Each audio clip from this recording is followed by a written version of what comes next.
안녕하세요. 매일같이 빠짐없이 여러분들이 보내주신 사연을 함께하며 기쁜 사연엔 함께 웃고 슬픈 사연엔 함께 울고 화나는 일에는 함께 욕도해가며 스트레스 푸는 낙에 살고 있는 40대 애독자입니다. 사연 듣다 보면 세상에 정말 별의별 사람들이 다 있어요. 그쵸? 저 또한 사람 한번 잘못 만나는 바람에 결혼해서 가정고생을 다 하다가 이제야 이혼하고 제 인생 살면서 사는 재미를 다시금 배워나가고 있는 것 같아요. 제 전남편이라는 놈은 참 사고도 가지가지로 치는 놈이었어요. 결혼 전에는 없는 집안 형편에 혼자서 성공해보겠다고 아등바등하는 게 짠하기도 하고 가엾기도 해서 이것저것 챙겨주던 게 그만 같이 애까지 낳고 사는 사이가 되어버렸네요. 그 집안 형편에 제가 끼게 될 줄도 모르고 말이죠. 생각해보면 처음부터 그렇게 불쌍한 척 안타까운 척 일부러 제 동정심을 사서 제 입맛대로 굴어줄 만만한 마누라를 노렸던 게 아닌가 싶기도 합니다. 실제로 결혼하고서 그 집안 뒤치다거리란 뒤치다거리를 다 해야 했으니까요. 일찍이 호구를 알아본 셈이죠. 당신 이제 곧 있으면 애도 태어날 텐데 언제까지 사업 구상만 하고 있을 거야. 지금까지는 그래도 우리 둘뿐이니까 어떻게든 헤쳐나갔다고 했어도 아이 낳으면은 이제 정말 정신 똑바로 차려야 돼. 애는 제대로 키워야 할 거 아니야. 누가 그걸 몰라서 이래? 나도 내 새끼 잘 키워보자고 밤낮 없이 잠도 제대로 못 자고 끼니도 제대로 못 챙겨가며 발바닥에 불나도록 뛰어다니고 있는 거 아니야. 남편이 밖에서 이렇게 고생을 하면 남편 안쓰러워서라도 말 한마디라도 좀 예쁘고 상냥하게 할 일이지. 당신 결혼하고부터는 그저 내 얼굴만 보면 돈. 그렇게 돈이 좋으면 나같이 없는 놈 말고 돈 있는 놈하고 결혼하지 그랬어? 결혼 후에도 좀처럼 자리를 잡지 못하는 전 남편에 대한 불안감 때문에 아이 갖는 걸 차일피일 미루던 와중에 결혼 3년 차에 갑작스럽게 찾아온 아이의 존재는 기쁨보단 두려움이 앞섰습니다. 그래도 저도 사람이면 이제 제 새끼가 나온다는데 지금까지와는 다르겠지. 앞으로는 정신을 차리겠지. 애써 불안한 마음을 달래려 했으나 어디 사람이 그리 쉽게 바뀌나요. 바뀌려면 진작에 바뀌어야 했을 놈이었습니다. 나도 좋은 말만 하고 싶어. 뱃속에 내 새끼 품은 당사자가 나야. 내가 지금 내 입으로 나쁜 말 내뱉고 싶겠어? 그치만 나 이제 만삭이라 일도 더 못 나가잖아. 우리 지금 남은 거라고는 우리 결혼할 때 내가 해온 이 집 전세금이 전부인데 여기서 목돈을 더 만들어둬도 불안할 판에 당장 자금 융통 안 되면 이 집 전세 빼야 할지도 모르는데 언제까지 내가 듣기 좋은 소리만 할 수 있겠어. 그놈의 전세금 소리. 결혼할 때 그거 당신이 해왔다고 유세 부리는 것도 어디 하루 이틀이지. 돈 없는 놈은 어디 서러워서 살겠나? 어떻게 함께 해결책을 모색해보자는 취지로 대화를 걸어봐도 자격지심이 심한 전 남편의 반응이 항상 저 모양이었으니 불안은 더욱 깊어질 수밖에 없었습니다. 그러면서도 제가 한 번씩 폭발해서 이렇게 살 것 같으면 차라리 갈라서 자고 하면 매번 저를 붙드는 건 남편이었어요. 미안해. 못난 남편 때문에 당신 마음 졸이며 사는 거 알아. 나도 내가 잘못됐다는 건 아는데 세상살이 뭐하나 내 마음대로 풀리는 게 없으니 자꾸 당신한테 화풀이만 하게 되는 것 같아. 내가 부모를 믿을 수 있겠어? 형제를 믿을 수 있겠어? 나한텐 이제 당신이랑 태어날 우리 아기밖에 없어. 잘못했어 여보. 나 버리지 마. 아이라도 없었으면 갈라서기가 쉬웠을 텐데 뱃속엔 이미 아이가 다 자라서 나올 날만 기다리고 있었고 그때까지는 그렇게 시달리면서도 아직까지 전 남편에 대한 정이 다 떨어지지는 않았던 터라서 벙어리 냉가슴을 앓으면서도 저는 전 남편을 떠나지 못했습니다. 전 남편도 그랬지만 저도 고등학교 때 부모님이 돌아가셔서 전 남편 말고는 딱히 의지할 만한 다른 가족들이 없었거든요. 전 남편의 상황은 저보다도 더 좋지가 않았습니다. 시부모라는 사람들은 자식을 둘이나 두고도 제대로 돈을 벌어본 적이 없는 사람들이었습니다.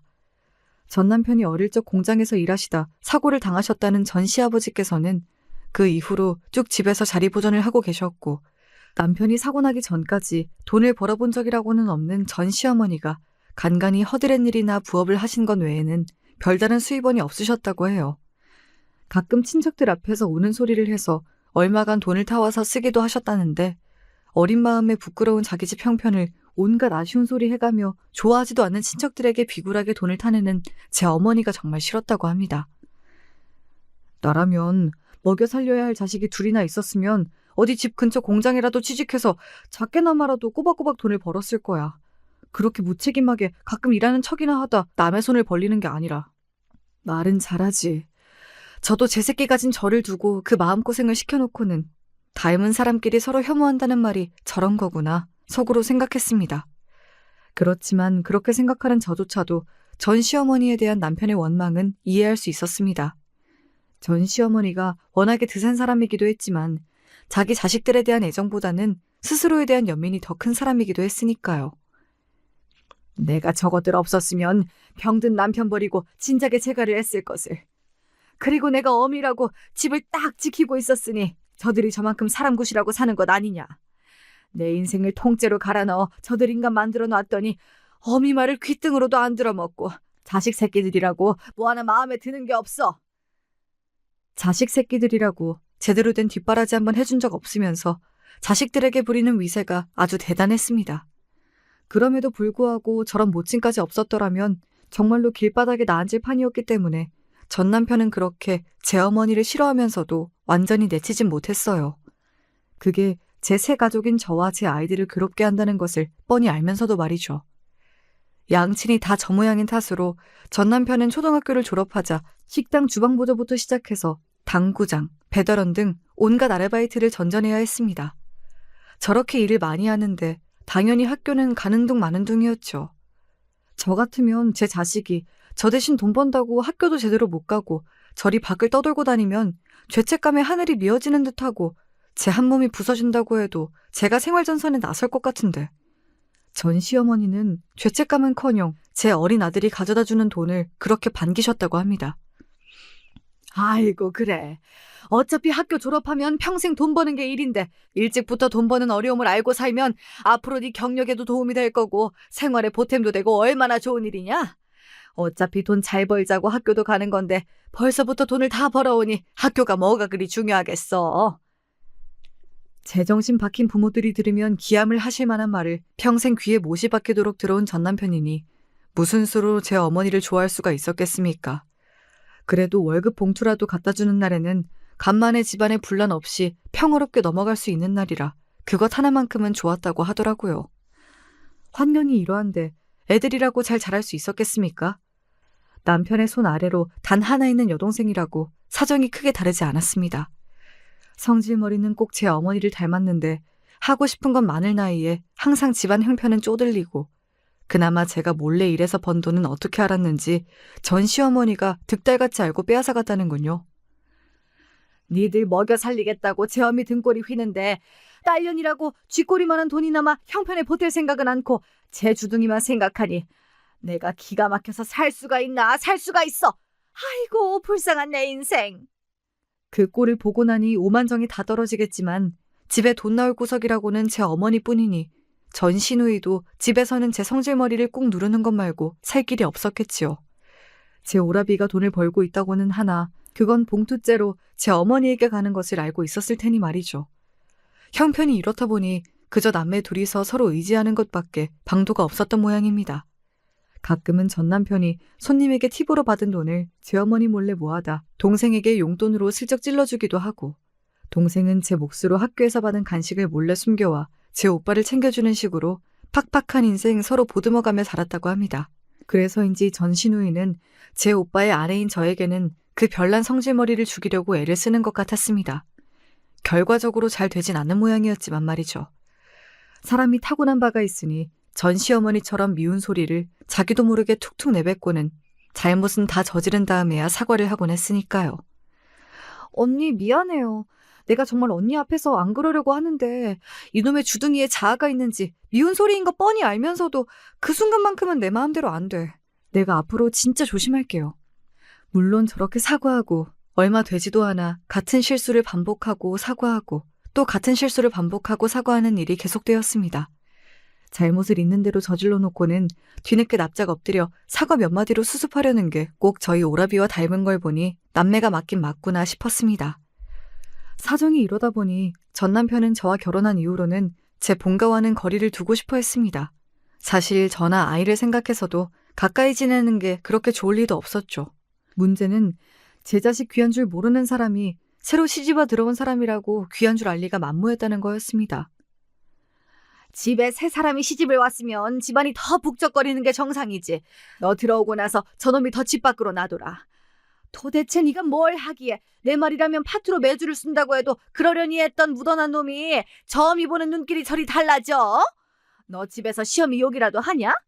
남의 귀한 집 하나뿐인 아들 빼가고 내 아들이랑 나 사이에서 이간질이라도 하는 거야?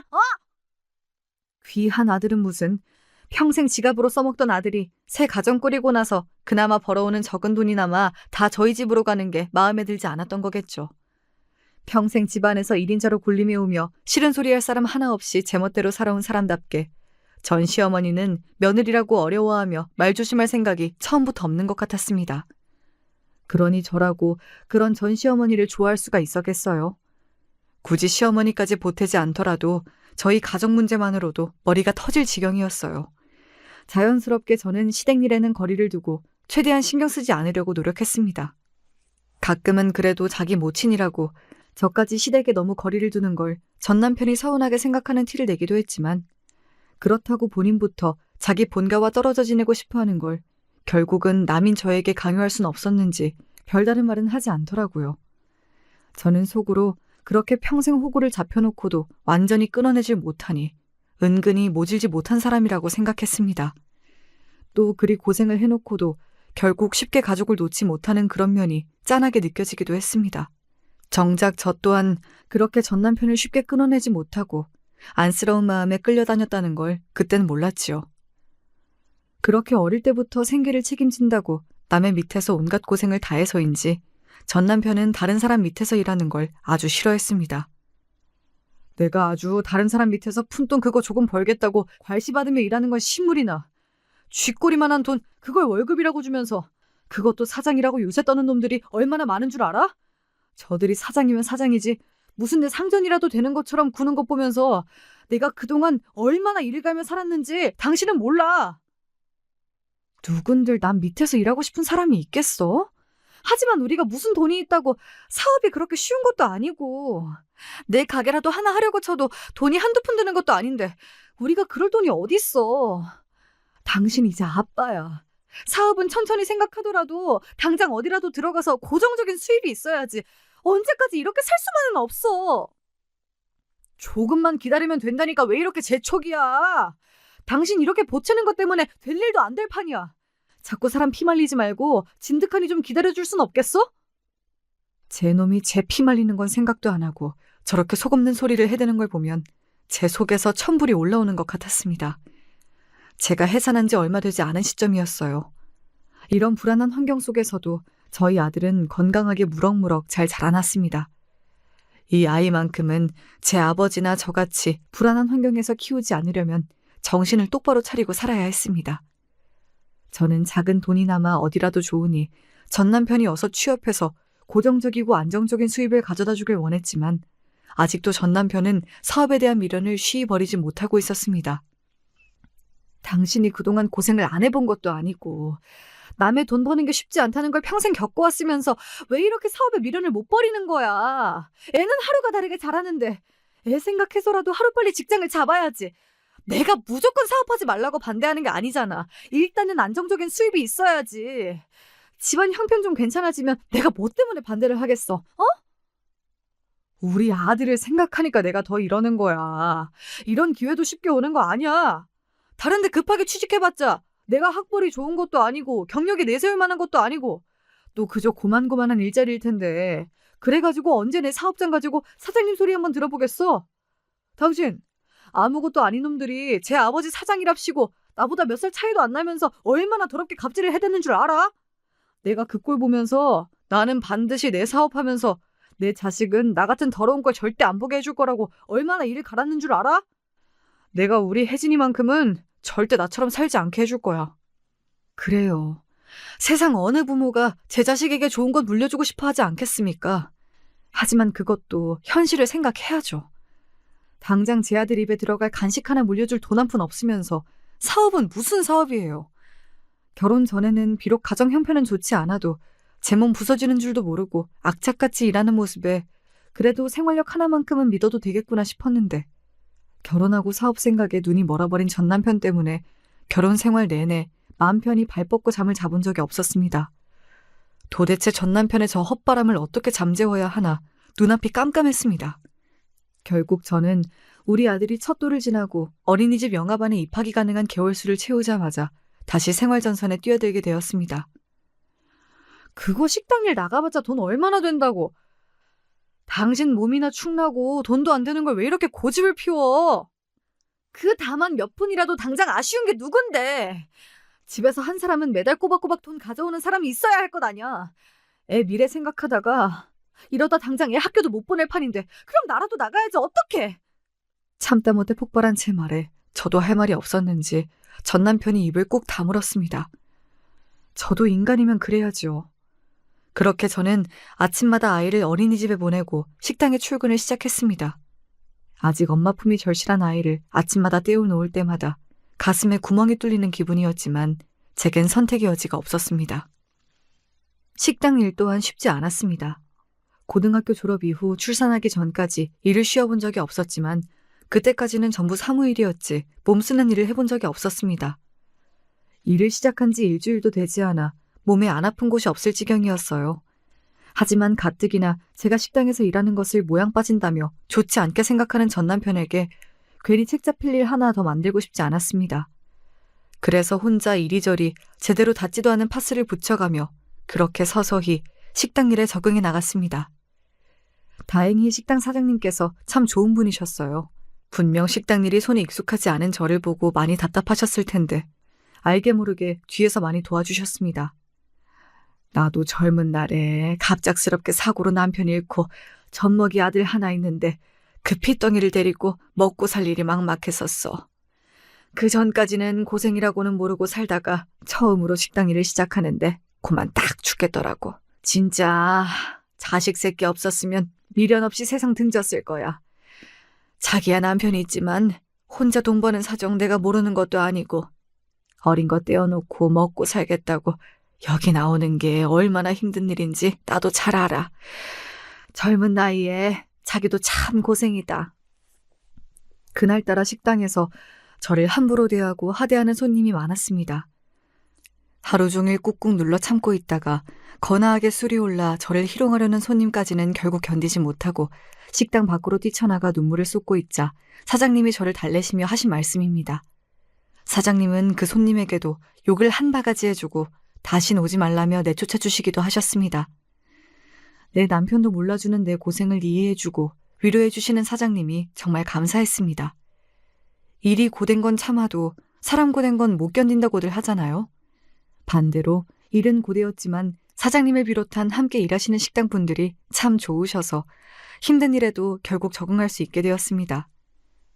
제가 아이를 맡기고 일을 나간다는 소식을 듣자 드디어 돈 나올 때가 생겼다고 돈 냄새를 맡은 모양인지 전 시어머니가 연락을 해왔습니다. 예, 너는 일 나가면 나간다고 말을 해야 할 것 아니니? 가뜩이나 네 남편 사업병 걸려서 사업하겠답시고 집안에도 일절 돈 한 푼 갖다 줄 생각을 않는데 네가 생각이 있으면 네 남편 모자라는 걸 너라도 할 생각을 해야 하는 것 아니냐? 어머니, 꿈도 꾸지 마세요. 정말 이러고 싶으세요? 어머니 말 맞다나 저 사람 사업한다며 그간 애가 크고 있는데도 제대로 집에 월급 한 번 안 갖다 준 걸 저 혼자 아등바등 해가면서 고생해도 저 어머니한테 도와달라고 한 적 없잖아요. 도와주시는 건 바라지도 않으니까 어머니도 저희한테 뭐 바라지 마세요. 얘 말하는 것 좀 봐. 내가 내 인생 다 갈아가며 네 남편 키워다 바쳤는데 해줘도 네가 해줘야지. 네가 나한테 바랄 입장이니? 시어머니가 혼자 저렇게 힘들게 고생하면 나 같으면 안쓰러워서라도 한 번 더 들여다보겠다. 너희 시아버지 생각은 안 해? 또다시 제게 빨대 꽂을 생각 만만인 전 시어머니에게 부하가 치밀어 올라 대거리를 하던 제 기세가 뚝 멈췄습니다. 네, 제가 이 집안에서 유일하게 마음 붙일 상대라고 생각했던 전 시아버지 때문이었습니다. 처음에는 제 남편 고생에 공동의 책임이 있는 전 시아버지도 제게 그리 좋은 인상이 아니었습니다. 물론 본인이 원해 사고를 당하신 것도 아니고 당신도 평생을 집에 누워 사셔야 했으니 그 인생이 어찌 고단하지 않을 수가 있었겠습니까마는 그래도 제 자식들에게 부모로서 해주어야 할 것을 아무것도 해주지 못해 자식들 고생시킨 것만은 사실이니까요. 그리고 몸이 안 좋아서 돈을 벌 수 없는 거야 그렇다 치더라도 적어도 전 시어머니가 제 자식들에게 폐악 부리는 것만이라도 좀 막아주셨더라면 둘 다 저렇게까지 못나게 엇나가지는 않았을 거라는 생각이 들어서 자신이 아프다는 이유만으로 너무 자식에게 손 놓은 게 아닌가 하는 생각도 했었거든요. 그저 내가 죄인이지. 내가 건강하기만 했더라도, 내가 내 한 몸이 부서지더라도 책임지고 새끼들 건사했을 텐데. 그걸 못하니 저 사람이 무슨 짓을 부리더라도 내가 무슨 할 말이 있었겠니. 그저 저 사람 성격에 자식들 버리고 도망치지 않는 것만으로도 내겐 감지덕지였어. 저 사람 괴팍한 성정에 네 남편이며 시누이며 상처 많이 받은 것 나도 잘 안다. 그럼에도 불구하고 아비가 되어 아무것도 해줄 수가 없으니 네 남편이 집에서 등 돌린 것도 무리는 아니지. 내가 너한테도 참 미안하다, 아가. 전 시아버지는 자식들에게 관심이 없으신 게 아니라 그나마 자기까지 끼어들면 정말로 전 시어머니가 자식들까지 버리고 도망가 버릴까 봐 사고일에 기 한 번 못 펴고 하고 싶은 말 한마디 제대로 못 하시고 평생을 참고 사셨던 거였습니다. 미안한 마음에 차마 자식들에게는 전하지 못한 그 말을 제게 하시는 심정이 오죽하셨겠습니까? 그간 전 시아버지에 대해 모질게 생각했던 제 자신이 부끄러워졌습니다. 나도 사는 게 너무 팍팍해서 그동안 너무 모질게만 생각했구나 싶어 죄송했어요. 그래서 시댁에는 자주 찾아뵙지 않아도 아버님께는 전화로라도 꼬박꼬박 안부를 전했습니다. 그래, 네가 요새 식당 일 하느라고 잠잘 시간도 부족할 텐데 이 늙은이에게까지 연락을 다 주니 내가 참 감개가 무량하구나. 그간 집안에 갇혀서 누구 하나 이 늙은이 신경 써주는 사람이 없었는데 너같이 마음씨 고운 며느리를 다 얻다니 네가 내 복인가 보다. 고맙다. 고마워.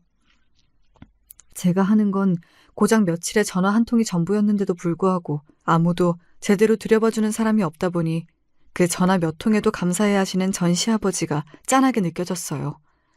말재주 없는 며느리의 전화가 전 시아버지의 몇 안 되는 즐거움 중 하나이셨던 모양입니다. 저는 어차피 금전적으로 도와드리려 해도 제 코가 석자인 형편이라 이렇게나마 자주 연락을 드려서 마음이나마 기쁘게 해드리자 마음먹고 전 남편과 전 시어머니도 모르게 전 시아버지와 연락을 주고받았습니다. 그러다 보니 제게 돈을 요구하는 전 시어머니가 아버님을 들먹이자 그만 제 기세가 한풀 꺾이고 만개지요. 그렇다고 제 어린 자식한테도 돈 벌어오라며 성화였던 전 시어머니가 당신 남편에게라고 살뜰했을 리가 없죠. 전 시어머니가 실제로 전 시아버지께 하는 일은 거의 없었습니다. 목욕도 국가에서 지원하는 전문 관리인이 일주일에 2번 나올 때에만 할 수 있었고 그 외 끼니를 챙기는 것도 거의 시누이 몫이었으니까요. 전 시어머니가 전 시아버지 방문을 열 때는 거의 제 신세 한탄과 한풀이 할 때가 전부라고 해도 과언이 아니었습니다. 아버님이야 항상 저 자신을 죄인이라고 생각하시는 분이니 묵묵히 대꾸 한 번 안 하고 그 폭언을 다 받아내 주셨으니 전 시어머니 입장에서는 그보다 더 좋은 화풀이 상대가 없을 터였습니다. 이제 자식들이야 제 머리 굵었다고 더는 전 시어머니 폭언을 얌전히 들어주지 않았으니까요. 제가 당사자의 입장이 아니다 보니 이렇게 말할 수 있는 건진 모르겠지만 그렇다 하더라도 전 시어머니가 아버님을 대하는 태도는 지나쳐도 너무나 지나친 감이 있었습니다. 물론 당신 자식을 포함해 온 가족에게 다 그랬지만 그 중에서도 아버님 때문에 본인 팔자를 망쳤다고 맹신하시는 모양이었습니다. 그렇다고 치기에는 아버님 친척들에게 뜯어낸 돈도 그간 상당했는데 말이죠. 물론 멀쩡한 남편보다야 함께 살기 힘들었으리라는 생각은 듭니다만 과연 저 성정에 저만큼 참아주시는 아버님이 아닌 다른 사람과 함께 살았더라면 과연 지금까지 이혼당하지 않고 같이 살 수가 있었을지 의심스러울 정도였습니다. 그러다 보니 전 시어머니의 돈 요구는 터무니없었으나 전 시아버지를 들먹이는 것에는 쉽게 대거리를 할 수가 없었습니다. 비록 그렇게 저한테 돈을 가져가 봤자 10원짜리 한 장 아버님께 제대로 갈지 의문스러웠지만 말입니다. 어머니, 이번이 정말로 마지막이에요. 저 이제 정말 먹고 죽으려고 해도 돈 없어요. 외벌이로 여자 혼자 애 키우기가 얼마나 힘든지는 어머니도 아실 거 아니에요.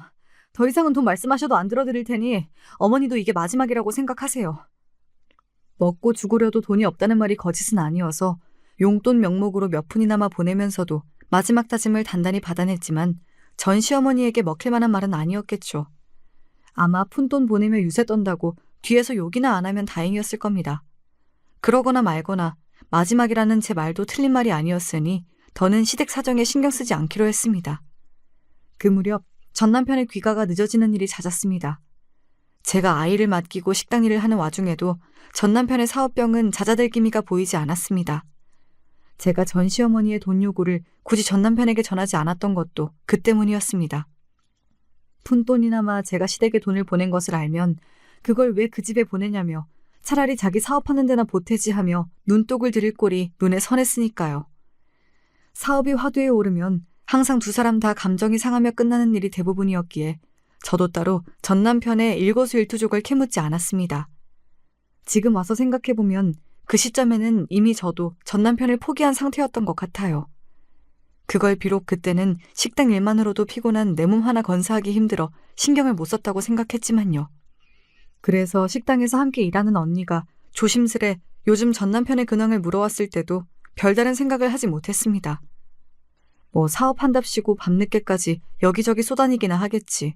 그 정도가 전부였어요. 여러 날을 저를 떠보던 언니는 결국 결심을 한 모양인지 작정하고 저를 붙잡고 말하기 시작했습니다. 혜진 엄마, 내가 저번에 우리 신랑하고 시내 나갔다 온 날 말이야. 그날 밤에 시내에서 자기 남편을 봤어. 근데 웬 나이 많은 여자랑, 아이고, 내가 이걸 어떻게 말을 해야. 어떻게든 제가 덜 상처받게 하려고 용을 쓰는 언니를 보면서 불길한 기운이 스멀스멀 올라왔습니다. 그 광경을 제 눈으로 직접 보진 못했지만 어떤 상황이었을지는 능히 상상이 가능했습니다. 차라리 제 상상이 실제보다 더 더러운 지경까지 치닫기 전에 사실 그대로를 듣는 게 낫다는 생각이 들 정도였죠. 그래서 언니에게 말했습니다. 언니, 괜찮으니까 그저 언니가 본 그대로, 있는 그대로만 얘기해 주세요. 네? 이거 참. 그러니까 자기 남편이 한 열 몇 살은 더 많아 보이는 여자랑 술집 앞에서 사람들 다 지나다니는데 둘이 부둥켜 안고 있더라고. 처음에는 자기 남편이 맞나 내가 긴가민가 싶어서 조금 더 가까이 가서 봤더니 둘이 얘기하는 걸 들어보니 벌써 보통 사이가 아니야. 여자가 오늘도 자기 집에서 자고 갈 거냐 어쩌냐 하니까 자기 신랑이 알았다면서 감싸 안는 게 한두 번 그런 게 아닌 것 같더라고. 보니까 여자가 돈 꽤나 있어 보이는 게 자기 남편 끼고 그 술집에 자주 갔던 모양이야. 대리가 차 빼는 동안 거기 웨이터들이 나와서 그 여자한테 90도로 인사를 하더라고. 제 마누라는 제 새끼 잘 먹이고 입혀보겠다고 손에 익지도 않은 식당 일을 하루 종일 해가며 몸을 축내고 있는데 제 놈은 그간 사업한답시고 여기저기 술 얻어먹고 돈 꽤나 있는 늙은 여자랑 놀아나며 아주 재미나게 지내온 모양이었습니다. 전 남편의 외도에 대한 분노보다는 이상하게 저 혼자 돈 버느라 고생했다는 생각에 더 화가 치밀어 올랐습니다. 지금에 와서 돌이켜 생각해보면 그때 이미 전 남편에 대한 정은 다 떨어진 상태라 전 남편에게 여자가 있다는 사실 자체에는 화가 나지 않았던 게 아니었을까 싶습니다. 그만큼 제가 전 남편과 시댁에 지쳐있는 상태이기도 했겠죠. 저는 더 고민도 하지 않고 그날 저녁 남편을 집으로 일찍 불려드렸습니다. 나 바쁜 거 알면서 왜 자꾸 빨리 들어오래? 나도 일하느라 죽겠으니 빨리 끝낼 거야. 잔말 말고 앉아.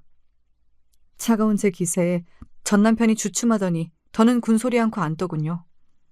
당신 여자 있는 거 알고 있어. 더러워서 길게 말하기도 싫으니까 우리 이쯤 하고 그만 이혼하자.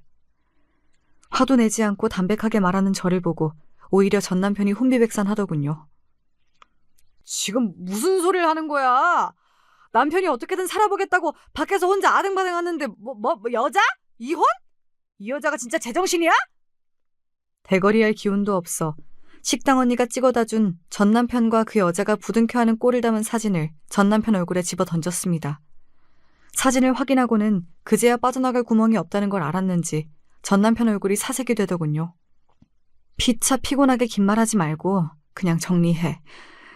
나 당신 바람났다고 머리채 잡을 만큼 기운 뻗치지도 않고 당신이나 당신 가족들이나 그냥 다 피곤하고 삼가셔. 당신 유책 배우자니까 이혼을 해준 애 만에 그런 되도 않은 소리 말고 내가 이혼 서류 다 꾸며서 보내면 거기 사인이나 해. 눈 하나 깜짝 않고 제게 바락바락 소리를 지르며 잡아떼던 남편이 언제 그랬냐는 듯 제 앞에 잽싸게 무릎을 꿇었습니다. 그간 갈등이 많은 부부 사이였음에도 불구하고 매번 저를 가여워하는 제가 한 수 접어줬다는 걸 알고 있는 전 남편이 평소처럼 비굴하게 굴면 이번에도 저를 봐주지 않을까 생각하는 속셈이 눈에 훤히 보였습니다. 여보, 이 여자는 그냥 내 사업 투자해준다고 해서 술 몇 번 마신 게 전부야. 사진이 이렇게 나와서 그렇지 정말 별일 없었다니까? 내 새끼 낳아준 당신이 있는데 내가 어떻게 당신을 두고 딴 여자를 만나겠어. 내가 뭐 때문에 이런 고생을 하는데 다 당신이랑 우리 혜진이랑 잘 살아보겠다고 그런 건데 내가 미쳤다고 딴 여자랑 놀아나겠어? 여보, 오해하지 마, 어? 있지만이 이 패턴도 이제 지겹더군요. 매번 있는 대로 성질을 내며 제게 잘못하고 제가 못 견뎌서 소리를 지르면 그때 잠시 꼬리를 내리는 척하고 결국 이것밖에 안 되는 사이였던 건데 주제도 모르고 난 불쌍하게 여긴 채 업보가 이런 거겠다 싶었습니다. 그래도 전에는 제 앞에서 무릎 꿇고 우는 소리를 하면 전 남편이 짠해 보이긴 했었는데 이젠 그 꼴도 그저 가식으로밖에 느껴지지 않더라고요. 저는 전에 없이 차분한 목소리로 말했습니다. 사실 당신이 그 여자랑 바람을 피웠든 가서 술 시중을 들었든 그런 건 이제 나한테 중요한 게 아니야. 내가 더 이상 당신이랑 살 마음이 없다는 게 중요한 거지. 당신 그동안 나랑 애 낳고 살면서 도대체 뭘 했니? 당신한테 진짜 이 결혼을 유지할 생각이 있긴 했어? 그럴 생각이 손톱만큼이라도 있었더라면 당신 그렇게 살면 안 됐던 거야. 나도 그런 당신 계속 받아줘선 안 됐던 거고. 어미가 돼서는 남편 놈 불쌍하다고 제 새끼 먹여 살릴 최소한의 노력도 안 하는 놈을 받아줬으니 내 팔자가 이 모양 이 꼴이 된 거겠지. 그건 내 잘못도 있으니 당신 탓만 할 생각은 없어. 하지만 지금까지 그렇게 살았다고 해서 앞으로 그렇게 살라는 법은 없잖아? 나는 이제 더 이상 당신한테 내 인생 허비할 생각이 없으니 입 아프게 여러 소리 하게 하지 말고 그냥 이혼해. 이제 당신 갈 곳이 없는 것도 아니잖아? 차라리 평소처럼 소리를 질렀으면 그러려니 했을 텐데 모든 걸 체념하니 도리어 차분해진 제 모습에 전 남편이 이번엔 정말 그냥 넘어가긴 글렀구나 생각하는 티가 나더군요. 여보 제발 이러지 마. 내가 당신 없이 어떻게 살아. 내가 당신 말고 또 누구를 믿는다고. 우리 혜진이를 생각해서라도 제발 여보. 너도 내 새끼 생각 안 하고 싸돌아다녔는데 나는 왜 네 생각해야 하니? 내가 너 바람났다는 소리를 듣고 가만히 앉아서 생각을 해봤는데 아무리 생각해봐도 너 없다고 내 삶이 더 나빠질 일이 없더라. 지금도 혜진이 나 혼자 키워. 남편이라고 있는 건 집구석에 제대로 들어오지도 않아. 시댁이라고 있는 건 포건이 일상에 도움은커녕 재산이나마 뜯어가지 않으면 다행일까 싶은 수준에 아무리 생각해도 혜진이 앞날을 생각하면 내가 이혼을 하는 게 100번 맞아. 너 양심이 있으면 한번 생각을 해봐. 네가 아버지로서 혜진이 앞날에 도움이 될 수 있을 거라고 생각해? 냉정하고 차갑게 그저 있는 사실만을 이야기하는데도 현실이 워낙에 막장이다 보니 이혼할 사유가 충분했습니다. 전 남편도 차분하게 이혼할 이유를 늘어놓는 저에게 제대로 대꾸도 못하더라고요. 저가 인간이면 마지막만큼은 대거리하지 말고 제 말을 듣는 게 맞죠. 저는 자리에서 일어나며 말했습니다. 아무리 내가 당신 바람 피운 거 신경 안 쓰겠다고 해도 밖에서 어떤 여자랑 놀아났을지도 모르는 놈을 더러워서 내 아들 근처에 둘 순 없는 거 아니겠어? 일찍 들어온 김에 챙길 거 챙겨서 그 여자한테 가든지 당신 본가에 가든지 그건 알아서 하고 오늘부터 이 집엔 들어올 생각하지 마. 이 집도 내가 해온 거니까 당신한텐 집은 없다는 것 정도야 알 테고. 2시간 줄게. 얼른 가져갈 거 챙겨서 나가. 그러고는 그냥 집 밖으로 나가버렸습니다. 간만에 일찍 아들을 찾으러 가서 짧은 시간이나마 놀이터에서 함께 놀아주다 보니 이렇게 우리 두 식구 의지하며 사는 것도 나쁘지 않겠다 싶었습니다. 저한테 가족이라고는 애초부터 우리 아들 혜진이 뿐이었을지도 모르겠어요. 그렇게 아이와 간만에 외식까지 하고 집으로 돌아가 보니 전 남편이 제 짐을 챙겨서 나간 뒤였습니다. 결국 저 없이 못 살겠다는 말도 겨우 그 정도였나 봅니다. 그렇게 저는 전 남편과 협의 이혼을 했습니다. 전 남편은 물론 지긋지긋한 시댁과도 연을 끊어냈다는 생각에 오히려 홀가분했습니다. 그런데 전 남편이 서류에 도장을 찍기 전 뜻밖의 부탁을 하더군요. 사실 동생한테 어제 연락을 받았어. 이번 검진에서 아버지한테 위암이 발견됐다고. 그동안 평생 아프고 누워 사신 양반이긴 하지만 이제 암까지 걸린 양반한테 아들놈 이혼 소식까지 듣게 하면 정말 어떻게 될지 몰라. 워낙 성정이 유약하신 양반이잖아. 당신 나한텐 오만정 다 떨어졌겠지만 그래도 우리 아버지는 좋게 생각했다는 거 알아. 우리 집 쪽으로는 쳐다도 보기 싫겠지만 그래도 그간의 정을 생각해서 아버지를 생각해서라도 이혼했다는 건 비밀로 해주면 안 될까? 얼마 전 전시아버지께 연락드렸을 때까지만 해도 암에 대해서는 이런 방구도 듣지 못했기에 저놈이 또 상황을 모면해보려고 수를 쓰는 게 아닌가 잠시 의심스러웠습니다. 하지만 그렇다기엔 전 남편 표정이 너무 어두웠습니다. 암인 걸 아버님은 아직 모르셔? 수술을 할 수 있다는 것도 아닌데 얘기는 해서 뭐해. 괜히 노인네 죽을 날만 새고 있게. 나중에 천천히 말하더라도 아직은 모른 척하기로 했어. 그래도 당사자한테 저들 멋대로 사실을 숨겨서 될 일인가 싶긴 했으나 이제 전 남편과도 이혼하는 마당에 제가 끼어들어 말씀드릴 권리는 없는 거겠죠. 평생 누워 계시다 이제 몹쓸 병까지 얻으신 전 시아버지 생각에 속이 쓰렸으나 이제 제가 할 수 있는 일은 없었습니다. 그러면 우리 혜진이 양육권은 당연하고 친권까지 깔끔하게 포기하고 서류에 서명해. 당신 집안에 이혼한 걸 말하든 숨기든 그건 당신 알아서 하고, 그렇다고 해서 내가 당신 집안 사람 연락을 받아준다거나 만나준다거나 하는 일은 없을 테니 그리 알고. 혹여나 당신 어머니 나타나서 깽판 치면 그땐 비밀이고 뭐가 없으니까 처신 똑바로 해. 알았어? 저는 그렇게 단단히 다짐을 받아내고 나서야 제가 먼저 이혼 사실을 시댁에 밝히지 않는 것을 대가로 우리 아이 양육권과 친권을 다 넘겨받고는 전 남편과 협의 이혼을 마무리했습니다. 짧다면 짧고 길다면 긴 그동안의 지긋지긋한 결혼 생활이 이리 간단하게 끝날 수 있는 일이었다니. 그동안 미련을 떨어댄 게 우스울 지경이었습니다. 그렇게 저는 아이 딸린 이혼녀가 되었습니다. 인생의 큰 전환점인 이혼을 했는데도 불구하고 생각보다 변한 건 없었습니다. 여전히 저는 식당 일을 성실히 다니고 있었고 아이도 어린이집에 잘 적응해서 저희 둘이 함께하는 생활에도 안정이 찾아왔습니다. 전 남편과 함께 살 때에도 전 남편이 육아에는 거의 참여하지 않았던 데다가 이혼하기 몇 달 전부터는 집에 들어와 얼굴 보는 날도 드물었기에 아이도 제 아빠에게 애착이 없어서인지 딱히 아빠를 찾지도 않았습니다. 오히려 제 삶에서 가장 큰 스트레스가 된 요소들이 사라지니 마음의 여유가 생겨 가끔 진상 손님에게 시달려도 예전보다 유하게 대할 수 있었습니다. 아무렴 전 시어머니나 전 남편만 했겠습니까?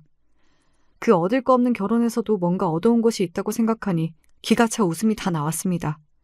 이혼 후 몇 번이고 전 시어머니가 연락을 걸어온 일은 있었으나 단 한 번도 받지 않았습니다. 이제 그 집 사정이야 그 집에서 알아서 해결해야죠. 메시지로 끈질기게 연락을 시도하길래 그냥 차단해버렸어요. 신우이도 몇 번 연락이 왔지만 역시 받지 않고 차단해버렸습니다.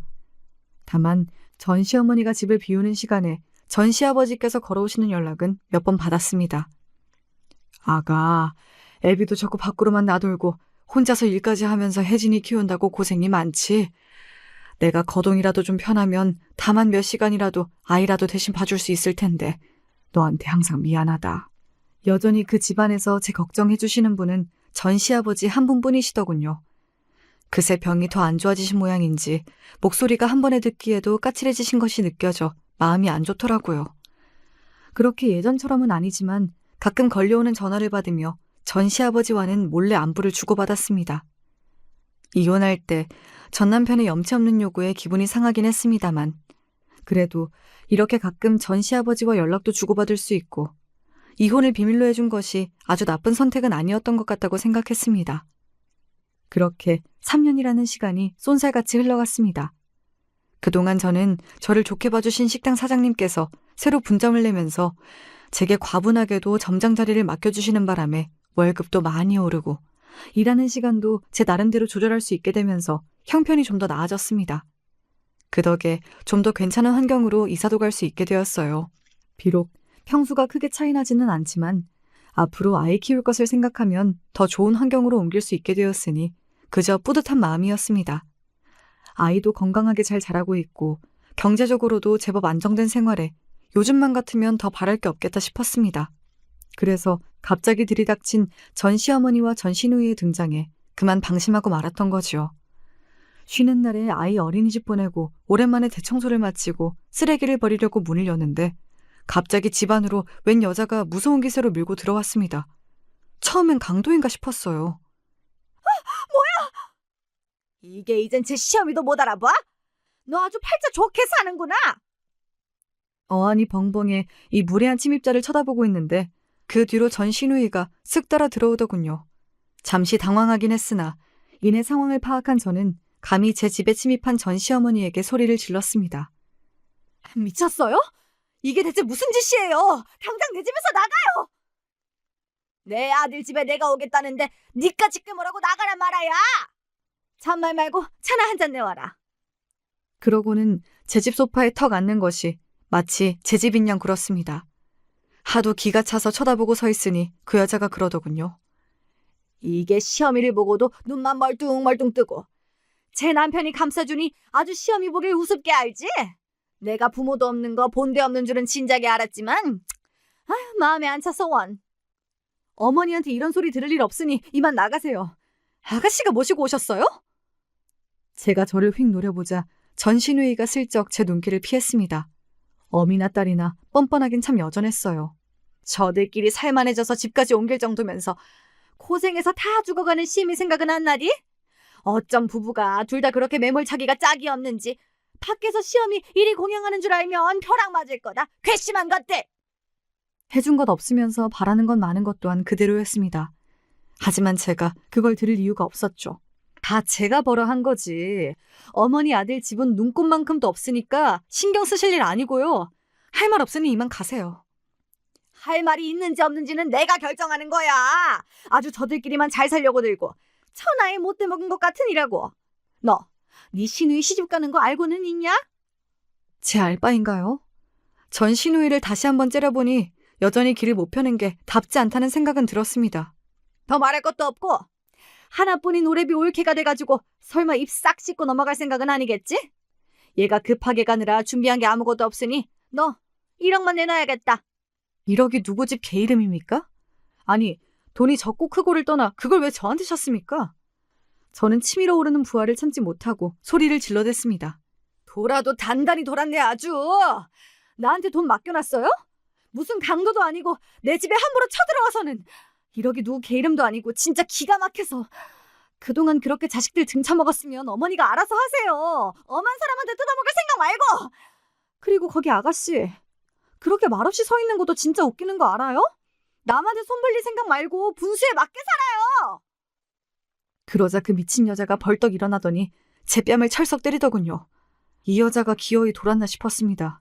잠자코 있던 전 시누이도 제게 손까지 댈 거라고는 생각을 못했는지 기겁을 하고 끼어들었습니다. 엄마 미쳤어? 오빠 알면 어떻게 하려고 이래? 빨리 나와! 그 와중에도 저에 대한 미안함보다는 제 오빠에게 한 소리 들을까 성화인 것 또한 여전하더군요. 생각지도 못한 손찌검에 정신을 못 차리는 사이 두 여자가 빠져나간 것을 뒤늦게 깨닫고는 부하가 치밀어 견딜 수가 없었습니다. 저런 정신 나간 인간들을 참아줄 이유는 제게는 그 무엇도 없었으니 이에 지금껏 당해온 수모를 이자까지 쳐서 되갚아줄 차례였죠. 그 둘을 다시 만난 건 바로 다음날 경찰서에서였습니다. 사람을 쳐놓고도 경찰서에까지 오게 되리라고는 꿈에도 몰랐다는 둘의 표정에 기가 막혔습니다. 아니, 고부간의 언성이 좀 높아지다 보면 집안 싸움이 좀 날 수도 있는 걸 가지고 뭔 경찰서까지 나오라고 그러세요, 네? 담당 경찰관에게 비굴하게 굴던 그 여자가 저를 발견하고는 아직도 제정신을 못 차리고 기세가 등등했습니다. 야! 너 지금 이게 뭐 하는 짓이야? 감히 시어미를 경찰에 신고해? 이 본데 없는 것이 기어이 이따위 짓을. 너 한 대 더 맞아봐야 정신을 차리겠어? 어디 경찰 보는 앞에서 한 대 더 쳐보시던가. 이참에 아줌마 깜빵이나 보내게. 제가 눈을 까뒤집고 호통을 치자 여자가 순간 깨갱하더군요. 언니! 아무리 화가 나도 그렇지 어떻게 시어머니를 폭행죄로 고소를 해요? 아무리 그래도 가족인데. 이봐요. 우리가 왜 가족이에요? 제 말에 저쪽에서 기가 막힌지 대꾸를 못하더군요. 저는 거기다 대고 바닥에 어제 바로 찍은 제 폭행 사진과 진단서 그리고 폭행 장면이 담긴 동영상 USB까지 집어던졌습니다. 별 인간 같지도 않은 것들 사람 대접해줬더니 어디 끝도 모르고 기어오르고 감히 나한테 손을 대? 그간 내가 니들 사람 같아서 사람 취급해준 줄 알아? 인간 도리도 모르고 염치도 모르고 그저 남의 돈 뜯어먹을 생각에 거머리처럼 침이나 줄줄 흘리는 인간 쓰레기를 주제에 욕심만 많아서는. 그러고도 꼴에 대접은 받고 싶어? 내가 미쳤다고 너 시집 가는데 돈을 1억이나 해주니? 길바닥에 돈을 버리면 버렸지. 너랑 네 어미 밑으로 갈 일 없으니까 꿈 깨! 그때 경찰서 문을 박차고 전 남편이 들어왔습니다. 상황이 이 지경까지 왔으니 아마 전신우이가 연락을 한 거겠죠. 부어오른 제 뺨을 본 전 남편 얼굴이 새하얗게 질렸습니다. 거기다 대고 제가 소리를 질렀죠. 야! 저 미친 여자가 나보고 가족이라는데 너랑 내가 가족이니? 제 말에 전 남편이 한마디도 하지 못하고 그 자리에 굳어버렸습니다. 무려 3년 만에 보는 전 남편은 꼴이 말이 아니었습니다. 그나마 봐줄만 했던 반반한 상판도 그간 무슨 심경의 변화가 있었는지 못 봐주겠더군요. 저 인간 저랑 이혼한 지가 3년인데 댁들 따위가 감히 내 가족이라고? 나는 당신네들이 지금 당장 총 맞아 죽어도 아무런 상관이 없는 사람이야. 당신 같은 쓰레기 같은 여자는 나랑은 남남이라고! 제 말에 전 남편은 물론이고 전 시어머니, 전 시누이 모두 그 자리에서 경악을 금치 못했습니다. 이 쓰레기 같은 놈아. 내가 아버님 생각해서 네 가족들 꼴이 하도 한심하고 불쌍해서 먼저 이혼했다는 말을 안 해줬으면 네 정신 나간 어미는 네 선에서 해결봐야 했을 거 아니야. 한심하기 짝이 없게 사는 건 참 여전하구나. 이혼이라니. 우리 집안에서 이혼이라니. 저 인간 늙은 여자 기동서방이나 하며 사는 거 몰랐나 봐요? 행색이 저런 걸 보니 그 여자하고도 쫑났나 보지? 내가 미쳤지. 저 볼품없는 걸 남편이랍시고 당신같이 미친 여자를 시어미로 모시고 살았으니. 그래. 감히 날친 대가는 앞으로 톡톡히 치르게 해줄 테니 깽값 제대로 치르던가 깜빵을 가던가. 아, 그 늙은 여자 며느리 삼아서 깽값 내달라 하면 되겠네요? 이러지도 저러지도 못하고 경찰서 바닥에서 빌빌 기는 세 사람을 보자니 속이 다 시원하더군요. 저런 별것도 아닌 것들에게 제 귀한 인생을 처박으며 살았다니 다시금 이혼한 것이 그리 다행스러울 수가 없더라고요. 꼴을 보니 여전히 그중에 합의금 낼 재주 있는 놈이 하나 없어 보였습니다. 행여나 합의해줄 거라고 말 같지도 않은 생각 안 하는 게 좋을 거야. 난 그간의 빚까지 쳐서 동전 하나까지 다 받아내야겠으니까. 진작 이리 살 것을. 당신네들 없으니 내 인생이 이리 상쾌할 수가 없어. 아줌마, 댁 아들이 내 인생의 오물이었어. 전 시어미 얼굴에 있는 대로 폭언을 쏟아붓고 나니 10년 묵은 체증이 다 내려가는 것 같았습니다. 저는 그렇게 뒤도 돌아보지 않고 경찰서 문을 박차고 나왔습니다. 그 후에 전 남편과 전 시누이, 전 시어머니 할 것 없이 전화통에 불이 났지만 합의금 제시 제대로 안 하면 만날 생각 없다며 연락도 받지 않았습니다. 결국 전 시아버지가 돌아가시고 얼마 지나지 않아 전 시어머니는 살던 집을 처분해 마련한 합의금으로 겨우 구치소에서 풀려날 수 있었습니다. 그러게 누가 그렇게 더럽게 살랍니까? 마지막까지 외롭게 가셨을 전 시아버지야 마음이 아팠습니다만 전 시어머니야 말년에 자기 팔자 자기가 제대로 꼰 셈이지요. 합의금으로 받은 돈은 앞으로 우리 혜진이 미래를 위해 쓸 작정으로 잘 묶어두었습니다. 제 손주 앞날의 밑거름이 될 돈인데 그깟 배 좀 아픈들 뭘 어쩌겠습니까? 끔찍했던 제 시댁과의 더러운 인연은 이렇게 끝났습니다. 어떻게 좀 시원한 얘기가 되셨을까요? 제 긴 사연 들어주셔서 감사합니다.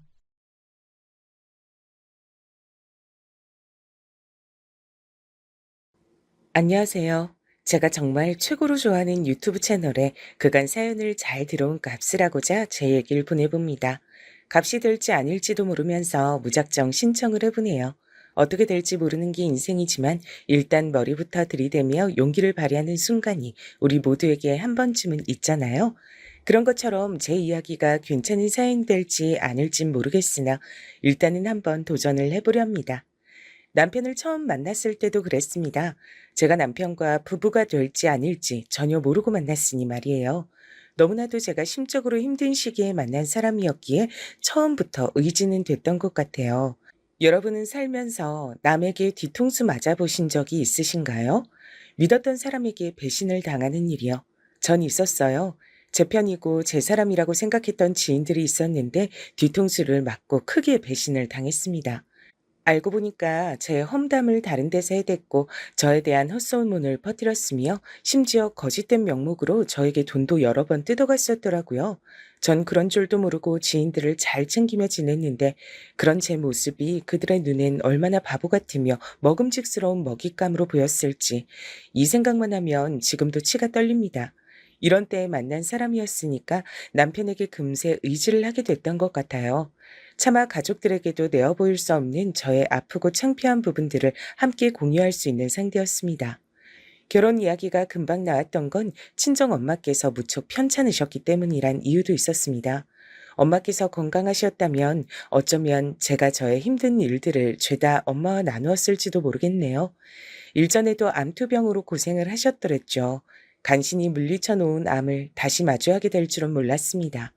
재발이란 두 글자를 영영 보는 일이 없기만을 바랬어요.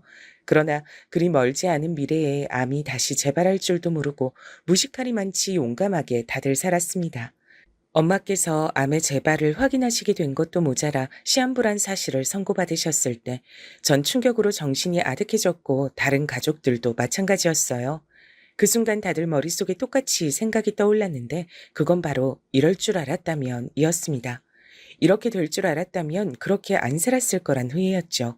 전 제 생활이 힘들답시고 직장 스트레스가 심하답시고 지인들 문제로 괴롭답시고 제 연애가 바쁘답시고 엄마와 가까이 지낼 수 있는 시간들을 날려버린 뒤였습니다. 다른 가족을 원망할 필요도 없었어요. 바로 제 자신이, 바로 저부터가 엄마를 챙겨드렸어야 했습니다. 엄마를 들여다봤어야 했어요. 미치도록 후회가 되더군요. 남들 다 가는 것 같던 동남아 가족여행, 그게 대체 뭐라고 이런저런 핑계를 머릿속에 늘어놓으며 엄마와 함께 가지 않았던 것인지, 어째서 더 좋은 시간을 함께 보내지 못했던 것인지 제 자신이 한심스럽기 그지없었습니다. 이렇듯 멍청하고 미련하니까 지인들에게 뒤통수나 맞고 배신이나 당하고 상처나 받는 거구나 싶었네요. 하지만 지금은 자기 비하에 빠져있기도 아까울 때야. 정신 차리자. 내가 우리 엄마를 위해 지금 이 순간 무얼 할 수 있을까? 어떤 기쁨과 행복을 안겨드릴 수 있을까? 눈물을 참아낸 전 남편과의 결혼을 결심했습니다. 저와 결혼하고 싶다는 신호를 남편이 넌지시 보내오고 있었음을 전 진작에 알았기에 결혼까지 진행되는 건 아무 문제가 없었네요. 남편이 내밀고 있던 손을 제가 잡기만 하면 되는 것이었으니까요. 제가 결혼하고 싶다고 하자 엄마께선 깜짝 놀라시면서도 환하게 웃으셨습니다. 죽기 전에 우리 막내딸이 시집가는 모습을 내가 볼 수 있겠구나. 여한이 없을 것만 같아. 제가 결혼이란 결단을 내린 이유와 딱 맞아떨어졌습니다. 엄마께서 세상에 계실 적에 결혼식을 올리고 싶었거든요. 제가 위로 언니와 오빠가 있는데 둘 다 진작 결혼해서 가정을 꾸렸고 이제 저만 남은 상태였어요. 시한부 선고를 받으신 이후에 아무리 웃음을 지으셔도 눈빛이 어딘가 텅 비어 보이셨던 엄마셨는데 저의 결혼 소식에는 눈이 반짝반짝 빛나고 있었습니다. 그 모습에 옆에서 친정 아버지께서 뜨거워진 눈시울을 감추시려 애를 쓰고 계셨죠. 그런 아버지를 전 모른 척 해드렸습니다. 엄마께서도 일부러 모른 척 해드리고 계셨기 때문입니다. 바로 얼마 후 급하게 상견례 자리가 마련됐었죠. 엄마께서 오래 못 사신다는 사실은 당연하게도 시댁 식구들 역시 다 알고서 자리에 나온 참이었습니다. 모쪼록 우리 막내딸을 잘 부탁드리겠습니다.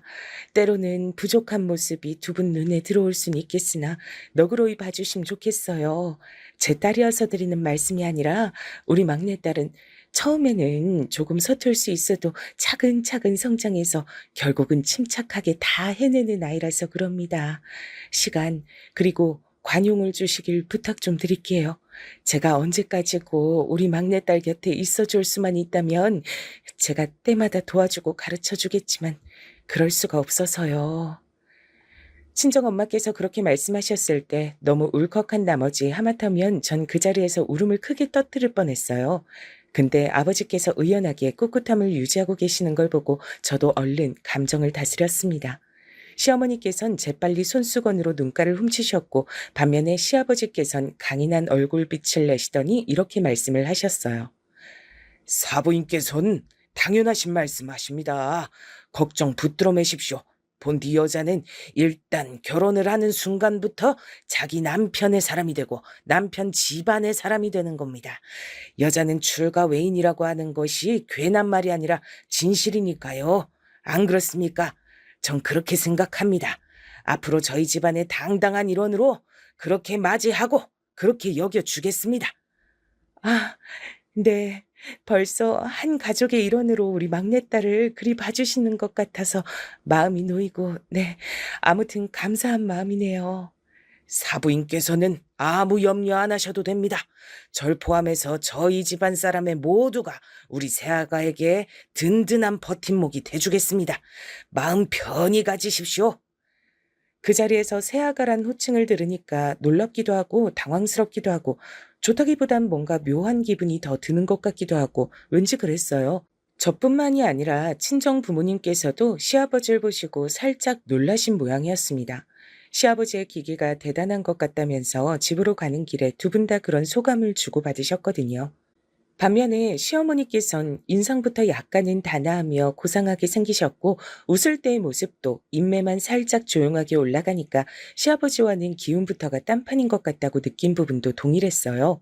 참고로 외모만 보더라도 시아버지께서 훨씬 연상이시고 시어머니께서 더 연배가 낮다는 것이 보였답니다. 시부모님 두 분께선 마치 자석의 N과 S극 혹은 물과 기름처럼 융합이 될 수 없는데 신기하게 부부의 연을 맺으신 것 같다는 인상을 저를 포함한 친정 식구들 모두에게 안겨주셨습니다. 그 정도로 두 분이 딴판이셨고 서로 조화가 잘 되는 부분이 없었어요. 심지어는 제가 오죽하면 결혼식을 올리던 당일에도 그런 생각을 했었습니다. 시부모님께서 나란히 앉아 계시는데 각각 따로 찍은 사진을 합성해서 옆에다가 붙여놓은 줄로만 알았어요. 제가 끝내는 친정 엄마 앞에서 눈물을 찔끔 흘리고만 새 신부가 됐는데요. 친정 부모님께서 눈물을 훔치셨고 시어머니께서도 촉촉해진 눈가를 보이고 계셨습니다. 그런데 시아버지께선 출정을 목전에 앞둔 장수 같아 보이셨어요. 근엄하고 경건하고 진지하고 그리고 호탕한 기색이셨지요. 결혼을 하고 나서 전 사람의 감이란 게 무섭다는 생각을 하게 됐답니다. 왜냐면 말이죠. 제가 시부모님에 대해 엄청난 사실을 바로 알아버렸거든요. 알고 봤더니 두 분께선 같이 안 살고 계셨더라고요. 뭐? 아버님하고 어머님이 같이 안 지내고 계신다고? 그럼 별거 중이시란 말이야? 언제부터? 이렇게 지내신 진 꽤 한참 됐는데 정확히 언제부터였는진 잘 모르겠어. 근데 집안 사정 때문에 그러시는 것뿐이라 별거라고 표현하기엔 좀 그렇다. 그건 왠지 우리 부모님이 사이가 나빠서 따로 사신다는 얘기 같잖아. 솔직히 시부모님께서 따로 지내신다는 게 엄청 중요한 사실로 여겨졌는데 남편은 되게 시큰둥하고 무심하게 받아들이더라고요. 제가 보인 깜짝 놀란 반응을 되려 과하다고 지적까지 했습니다. 시댁에는 주로 시아버지 혼자만 살고 계셨고요. 시어머니께선 다름 아닌 시아버지의 친누이분, 그러니까 저에겐 시고모 되시는 분의 댁에 가서 거의 거기서 지내고 계셨습니다. 그분께서 지병을 오래 앓다가 한번 크게 쓰러지신 이후로 건강 상태가 무척 안 좋았는데 시어머니께서 함께 지내시며 옆에서 간병을 하고 계시는 모양이었어요. 그러니까 이걸 두고 남편이 시부모님께서 안 좋게 별거를 하시는 게 아니라 집안 사정으로 어쩔 수 없이 그렇게 된 거라고 설명한 거였고요. 시아버지께선 기세등등히 하셨습니다. 원래 여자는 그래야 한다. 결혼하고 나선 자기 시댁에 충성해야 돼. 새아가 네 생각도 그렇지? 네가 너의 시어머니를 본받아서 시댁을 최우선으로 여기고 시댁 일가의 모든 사람들에게 충성하리라고 믿어 의심치 않는다. 새아가 넌 다름 아닌 내 아들이 직접 골라서 결혼한 제목이니까 그렇고 말고. 네? 충, 충성이요? 제가 여러모로 부족한 부분이 많은 사람이라 혹시나 실망을 안겨드릴까봐 지금 이 자리에서 뭐라고 확답은 못 드리겠지만 제 나름의 최선을 다하겠습니다. 말을 두루뭉술하게 하는구나. 네가 남자였다면 그딴 자신감 떨어지는 말본새를 당장 고쳐야 한다고 내가 혼을 냈을 테지만 자고로 여자라면 부드럽고 때론 어리숙해야 제맛이지. 그래, 어디 한번 최선을 다해봐라. 내가 너그러운 마음 가지고 매의 눈으로 널 지켜보겠다. 네, 알겠습니다. 감사해요, 아버님. 엉겁결에 제가 그런 대화를 하고 말았는데 시아버지께서 약간 독특한 분이시다 못해서 결코 만만치 않으신 분이란 인상을 받았어요. 너그러운 마음과 매의 눈이란 게 어떻게 한 문장에서 공존을 할 수 있단 건지 몹시도 혼란스러웠지만 내색은 않았습니다. 그런 저를 더 혼란스럽게 만들었던 건 다름 아닌 신우이였어요. 남편의 여동생 말입니다. 간병하러 가신 게 아니라 피신하러 가신 거예요. 네? 아가씨, 갑자기 그게 무슨 소리예요? 우리 엄마 말이에요. 큰 거 못되게 간병하러 가신 게 아니거든요. 요즘 세상에 혼자 어떻게 그런 환자를 내도록 돌봐요? 그럴 이유가 없는데요. 방문 요양인가 하는 거 계속 받고 계셔서 고모는 하여간 요양사들이 챙기고 있는 거고요. 우리 엄만 편하게 지내고 계세요. 저 정말이에요? 그럼 굳이 거기 계속 있으실 필요가 없으실 텐데. 어머님께서는 왜 안 돌아오시는 건가요? 피신이라고 표현하신 것과 관련이 있나요? 당연하죠. 우리 아버지란 인간 때문에 집에 안 오시는 거니까요. 일부러 고모한테 헌신하며 시댁을 위해 평생 한 몸 바치는 것처럼 굴고 계시는 데는 다 이유가 있어요. 안 그러면 아버진 절대 엄마를 집 밖에서 지내도록 안 놔두실걸요? 우리 엄마가 진짜 현명하게 술을 잘 쓰신 거죠. 저도 마찬가지예요. 그냥 나가서 자취한다 그럼 아버지가 분명히 어디 결혼도 안 한 여자애가 방자하고 방탕하게 나가 살려고 하냐 뭐 이렇게 난리 치실 테니까. 사택에서 직장 동료랑 사는 게 근무 필수 조건인 것처럼 저도 그렇게 꾸며놨어요. 뭐라고요? 그럼 아가씨는 직장 근처에 사택에서 사시는 게 아니란 말이에요? 네. 애초에 제가 들어간 직장엔 사택이란 개념조차 없는데요. 다른 기업 다니면서 거기 사택에서 거주 중인 지인한테 부탁해서 연극을 처음에 했던 것뿐이에요. 제가 왜 집에 붙어서 살겠어요? 엄마도 안 계시는데. 아버지란 인간이 얼마나 숨막히는데. 머리가 어질어질했습니다. 시누이는 자기한테 남매 말고 자매가 있었으면 하고 평생을 바랬다고 하던데 그래서인지 저한테 굉장히 호의적이었어요. 전 반대로 동생이 없고 제가 막내였기에 저보다 어린 시누이의 존재가 은근하게 기꺼웠고요. 결혼식 때까지만 해도 시누이가 왠지 표정이 썩 밝은 것 같지 않아서 절 마음에 안 들어하는 줄 알았는데 아니었나 보더라고요. 시댁에 들렀을 때 마주친 시누이가 저에게 먼저 부침성 있게 말을 건네줘서 반갑고 좋았습니다. 본인도 오랜만에 잠깐 집에 들른 참이라 그랬어요. 그래서 남편은 따로 먼저 가도록 두고 시누이랑 둘이 시댁의 근처에 카페에서 커피 한 잔씩 나누다가 그런 얘기도 들었던 겁니다. 시어머니께서 피신을 가신 것이었고 시누이는 거짓 자취를 하고 있었다니. 이러한 사실 자체도 놀라웠으나 남편과 결혼한 제 입장에선 바로 이러한 진짜 내막을 남편이 모르고 있다는 쪽이 더욱 신경 쓰였습니다. 시누이가 그러더군요. 남편에게 말을 안 한 것은 시아버지와 한패라고 생각해서 그런 것이라고 말입니다. 그 대목에서 제가 왠지 좋지 못한 예감을 받게 됐죠. 시누이에게 시댁의 이야기를 좀 더 듣고 싶다고 요청했어요. 조금은 머뭇거리던 시누이가 꺼내준 얘긴 이러했습니다. 시아버지께선 나이 30이 훌쩍 넘도록 여자를 한 번도 만나보지 못하신 채 사셨다는데요. 그러다가 중매를 통해 결혼을 하게 되셨는데 당시에 시어머니께선 친정의 형편이 무척 어려워서 결혼이란 선택지를 고르게 되신 것이었다고 합니다. 그래서 나이도 차이 나고 외모나 성격 이런 것들이 모두 극과 극인 두 분이 결혼을 하시게 됐던 거예요. 시어머니께선 고된 시집살이를 당하고 사셨다네요. 시누이가 어릴 때부터 그걸 다 봤다고 해요. 그래서 저는 어렸을 때 며느리라는 건 죄인을 표현하는 단어라고 생각했었어요. 죄를 지어서 벌을 받는 존재라고 여겼던 거예요. 그 정도로 우리 엄마가 힘들게 당하고 사셨거든요. 당하고만 사셨던 시어머니께서 어깨를 점차 펴고 살게 되신 건 당신의 시어머니, 그러니까 저에겐 시할머니 되셨을 분이 쓰러지고 나신 이후였다고 합니다. 그때부터 시어머니께서 슬슬 의견을 내기 시작하셨고 목소리를 키우셨고 하고 싶은 대로 의지를 담아 행동하셨다고 해요. 그 이전까진 꼼짝 못하고 사셨던 거예요. 그리고 그런 시어머니의 변화를 가장 못마땅하게 여겼던 분이 바로 시아버지셨습니다. 꼴배기 싫게. 어디서 감히 여자가 고개 빳빳하게 들고 턱을 지켜들어? 날이 갈수록 재수가 없으려니 원. 하지만 시어머니께선 당신이 지난 세월 호되게 당하고 사실 때 단 한 번도 나서주지 않으셨던 시아버지에 대한 원망과 앙금을 대단히 품고 계셨으므로 쉽사리 기세를 꺾지 않으셨다고 하더군요. 그러다 시아버지께서 일적으로 좀 힘든 일을 겪게 되신 거예요. 원래 안 좋은 일은 한꺼번에 일어난다고 하던가요. 뿐만 아니라 그런 순간에 지인들로부터 외면을 당하셨다고 합니다. 저도 지인들 때문에 크게 상처를 받아봤기 때문에 그런 절망감이 어떤 종류인지 잘 알고 있죠. 그래서 그 이후로 시아버지께서 한동안 술독에 빠져 사셨다는 대목을 어느 정도는 이해할 수 있었던 것 같네요. 술이 정말 큰 문제인 건 그 자체가 아니라 부작용에 있는 듯 싶어요. 중독적이니까요. 그리고 만취를 하고 나면 인사불성이 되고 나쁜 본성이 드러나기도 하니까요. 시아버지께선 점차 술을 드시고 날 때마다 눈이 도셨다고 합니다. 무섭게 눈이 돌아간 채로 주먹을 쓰셨고 발을 날리셨으며 집안 살림을 다 깨부셨다고 해요.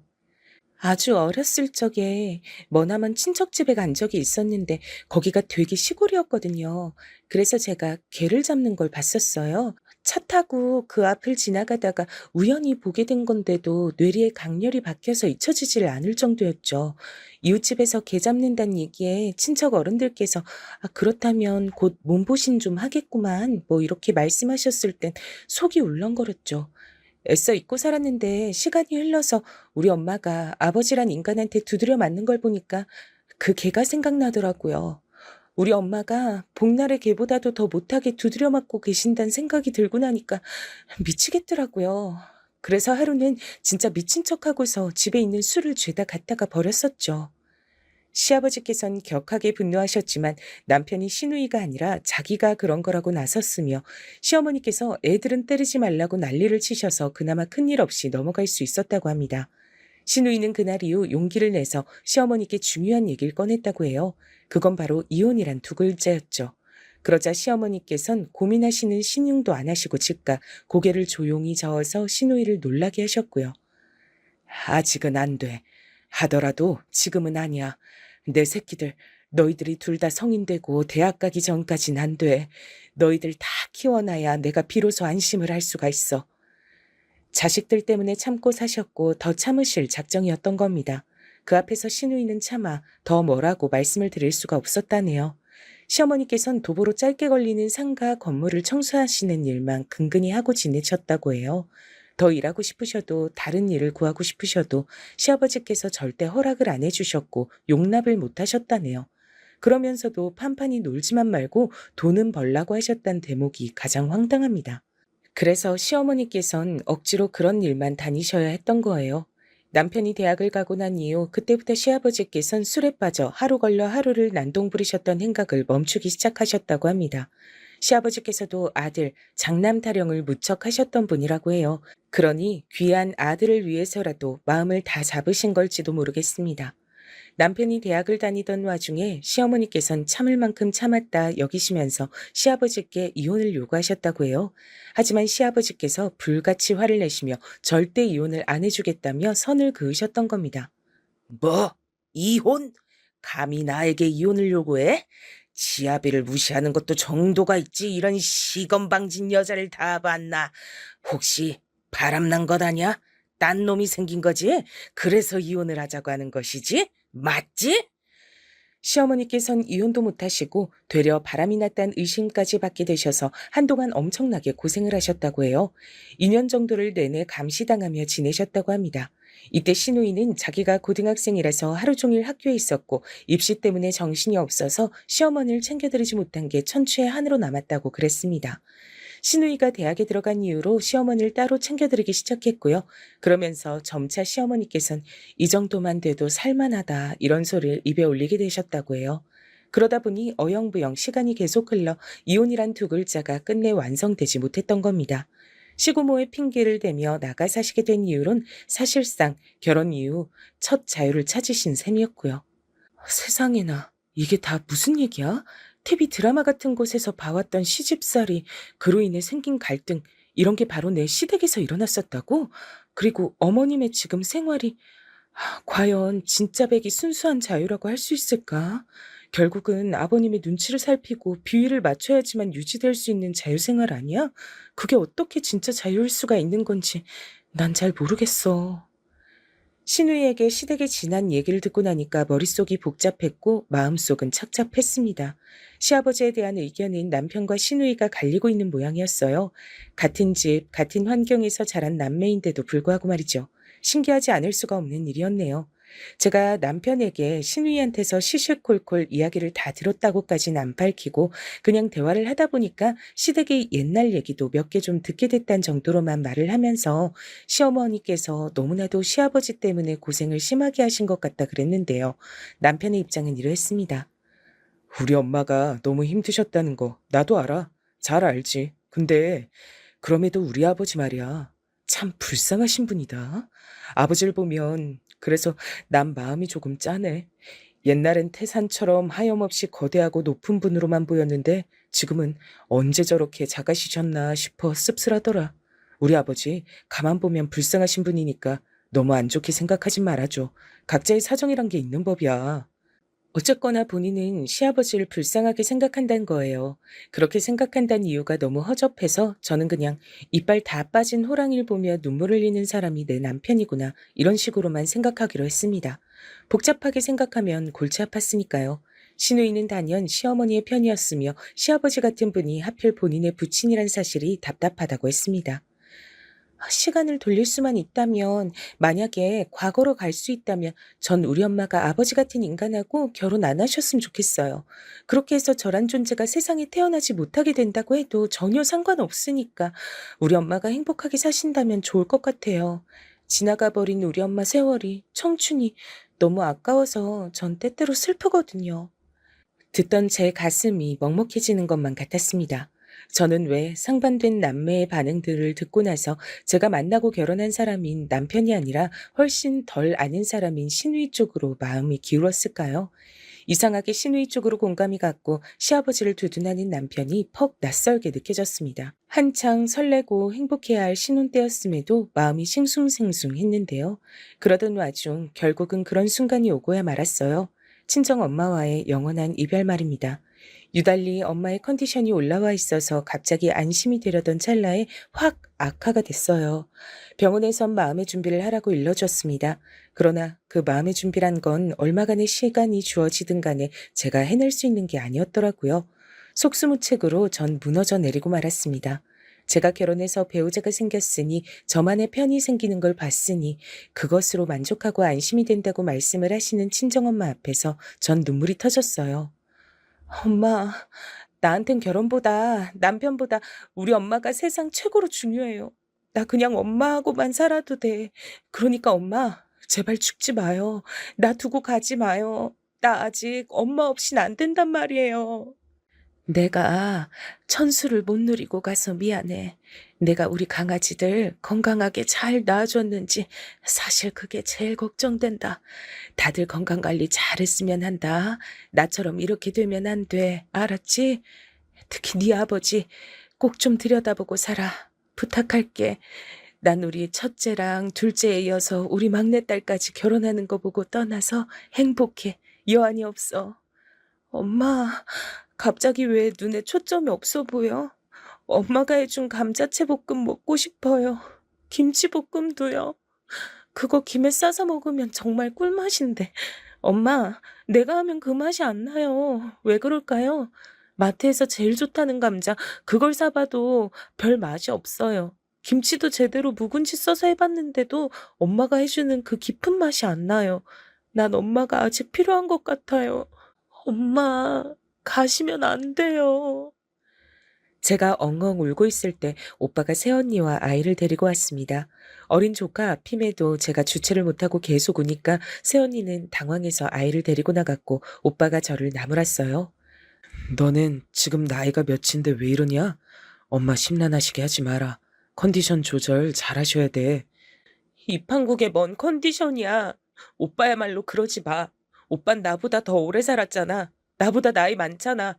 엄마하고 그만큼 더 살아봤잖아. 엄마가 해준 반찬도 나보다 수십 수백 번은 더 먹었잖아. 오빤 자식도 있으니까 이제 자기 가정이 있고 가장이니까 그런 거겠지. 나하고는 입장이 달라. 너는 왜 얘기가 그렇게까지 튀냐? 우리가 다르긴 뭐가 달라. 다 똑같이 우리 엄마 자식들인데. 오빠는 지금의 내 심정을 모른단 얘기야. 그때 친정엄마께서 조용히 눈물 한 줄기를 흘리셔서 저와 오빠가 입을 다물었습니다. 언니가 들어온 건 그 순간이었죠. 밖에서 새언니와 조카를 만난 모양이었습니다. 무슨 일이라도 있냐고 물어보며 들어섰던 언닌 친정엄마의 눈물을 보고 흠칫했어요. 싸우지 말고 사이좋게 잘 지내라. 너희들 셋 다 알았지? 내 강아지들. 아무리 나이가 들었어도 다들 시집장가 가버렸어도 나한텐 강아지들이야. 귀한 손주들도 정말 다들 너무 이쁘고 눈에 넣어도 안 아플 정도지만 그래도 너희들을 힘들게 하면 미워. 아무리 아끼는 손주들이라도 내 자식들 힘들게 하면 속상해. 나한텐 손주들보다 귀하고 이쁜 게 너희들이야. 내 강아지들. 죽어서도 영원히 사랑한다. 친정엄마께서 우시면서 말씀을 이으셨고 언닌 돌아서서 병실의 벽을 보며 조용히 울었습니다. 오빠는 병실의 천장을 올려다보며 주먹을 불끈 쥐고 필사적으로 눈물을 삼켜내고 있었어요.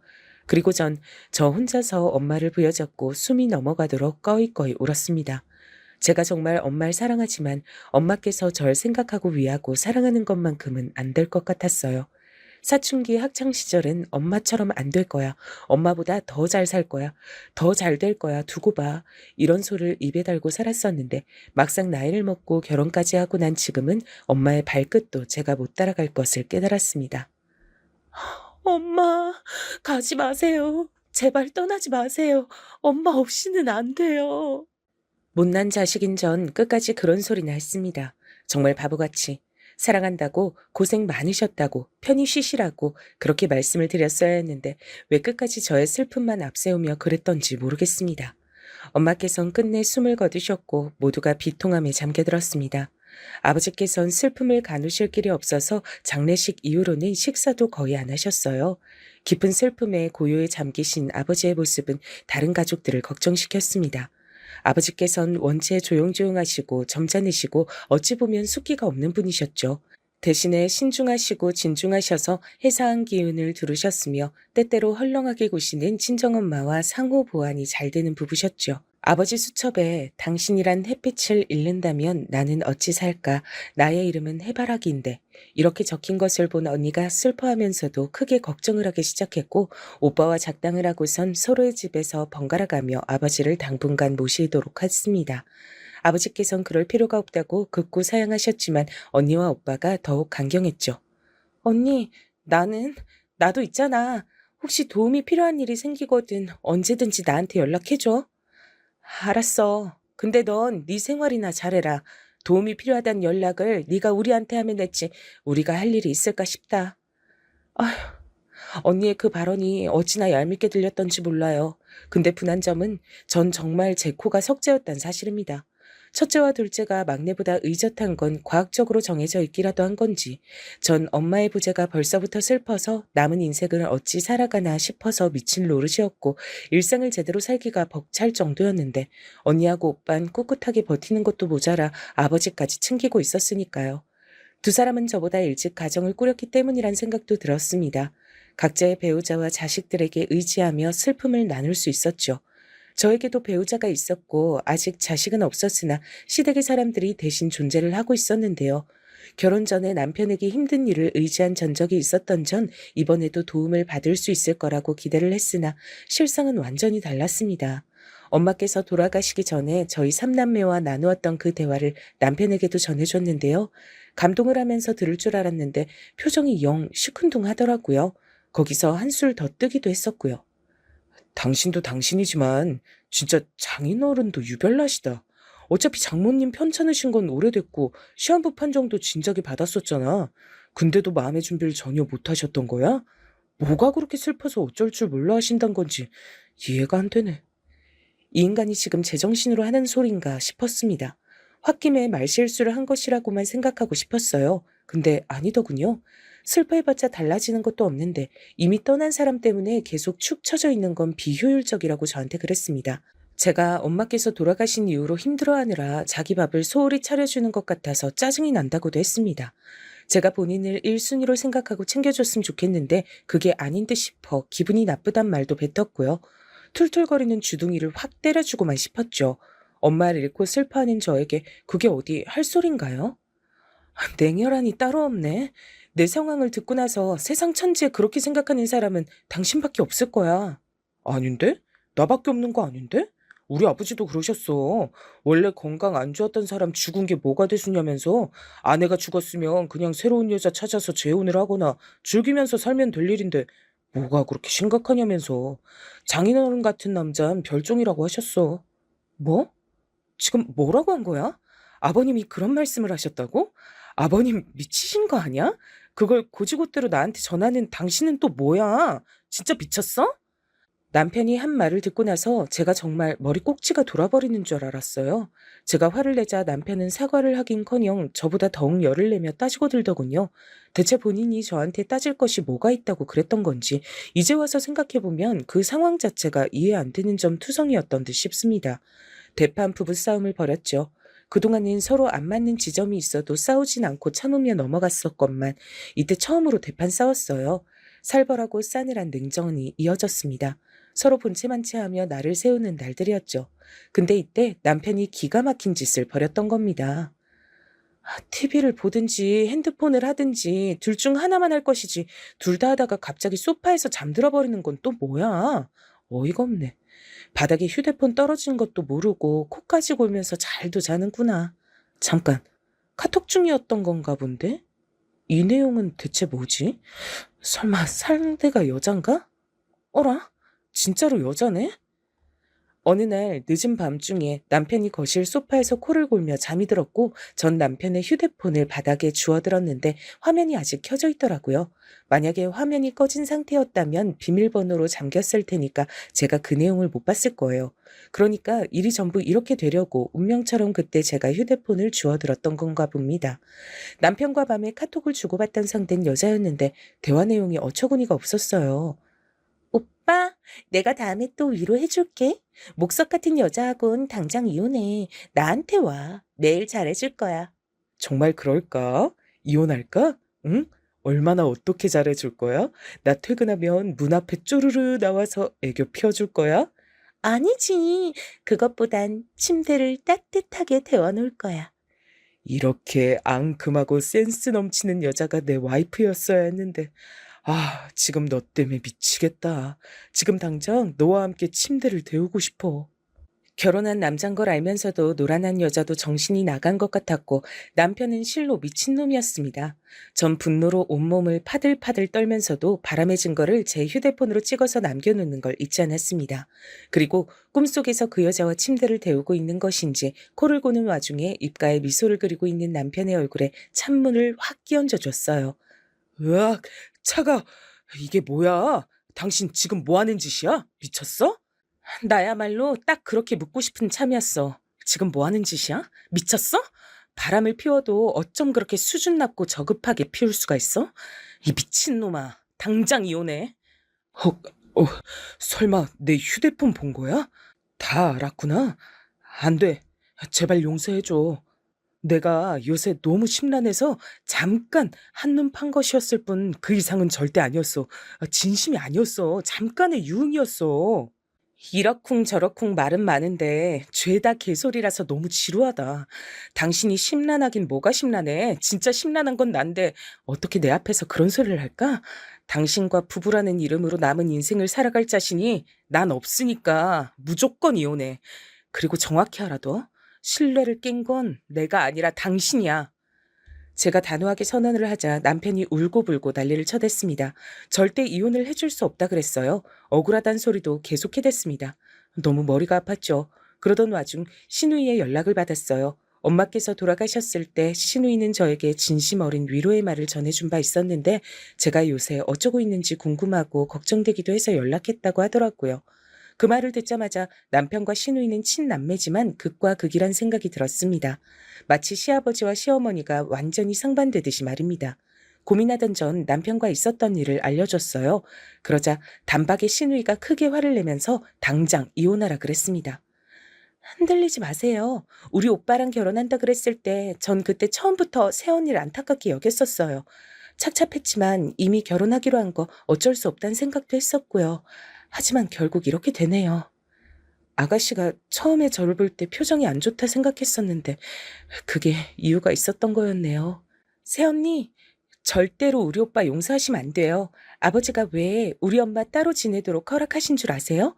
고모 간병이요? 시댁에 끝까지 헌신하도록 하게 하고 싶어서요? 아니요. 그런 건 사실 부가적인 거예요. 아버지 당신이 아무 때나 즐기고 싶어서예요. 언제 어느 때고 편하게 여자와 놀아나고 싶어서 그러시는 거라고요. 그리고 오빤 완벽하게 친탁을 한 사람이에요. 부전자전이죠. 신우이의 말에 제가 큰 충격을 받았어요. 이혼 안 해준다고 개소리를 하며 버티는 남편에게 당장 이혼 소송을 걸었습니다. 그러자 시아버지께서 즉각 저에게 연락을 해오셨습니다. 남편이 징징거리며 다 일러바친 모양이었어요.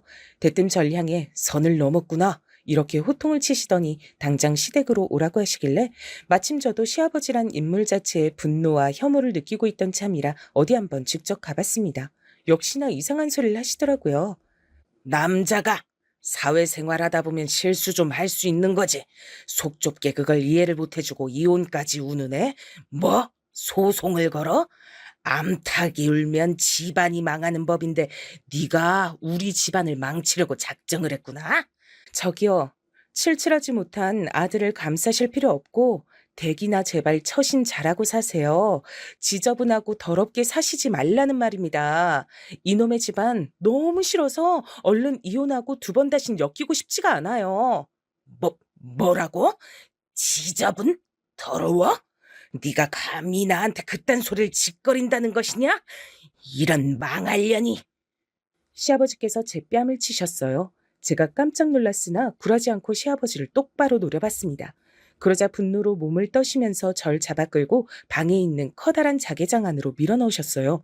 전 순식간에 문이 열린 자개장의 안쪽이 비어있어서 너무 놀랬고 그 안에 밀어넣으실 줄은 상상도 못했기에 대비하지 못하고 당했습니다. 안으로 밀쳐진 것과 동시에 문이 닫혔고 시아버지께선 손잡이에 뭔가를 끼워 넣으셨어요. 제가 바로 안에서 문을 밀어봤는데 손잡이에 걸린 물체 때문에 엄지손톱만큼의 틈이 열리는 게 다였거든요. 의외의 상황에 놀란 제가 비명을 지르며 문을 두드리자 시아버지께선 콧웃음을 치셨습니다. 무섭지? 겁나지? 그래, 그럴 테야. 아무도 원일 없는 이곳에서 깊이 반성하거라. 널 그곳에서 꺼내줄 사람은 나뿐이니 나에게 절대 복종할 마음 생기면 그때 꺼내주마. 내 아들에게 감히 주제넘게 소송 건 것도 없던 일로 해야 할 거다.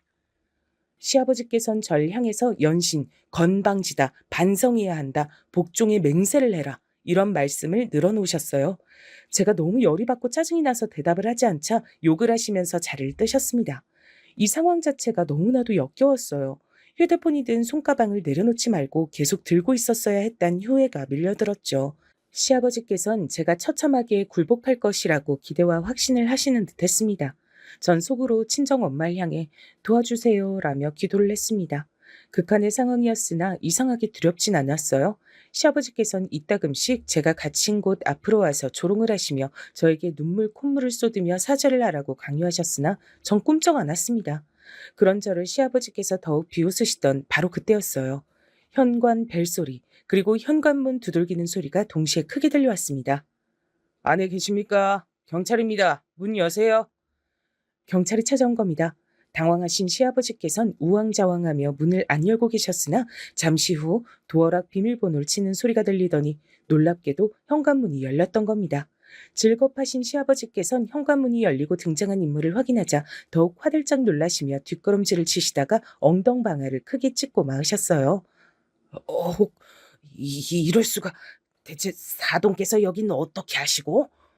경찰과 함께 들이닥친 현관문을 비밀번호로 연 인물은 바로 제 친정 아버지셨던 겁니다. 아버지께선 벌레 보듯이 경멸의 시선을 던지신 뒤 일부러 시아버지의 손을 발로 꾹 세게 밟으시곤 제가 힘껏 두드리고 있는 자개장 앞으로 오셔서 절 꺼내주셨습니다. 넘어지신 것 때문에 꼬리뼈에 통증을 느끼고 계셨던 시아버지께선 손까지 세게 밟히신 고통까지 이중고를 겪으시며 신음하고 계셨어요.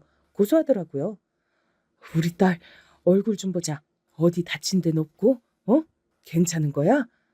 네, 저 괜찮아요. 멀쩡해요. 이렇게 아버지가 와주셨잖아요. 덕분에 무사해요. 근데 어떻게 알고 오신 거예요? 제가 그렇게 말을 했을 때 집안으로 쏟아지듯 들어온 사람들이 있었습니다.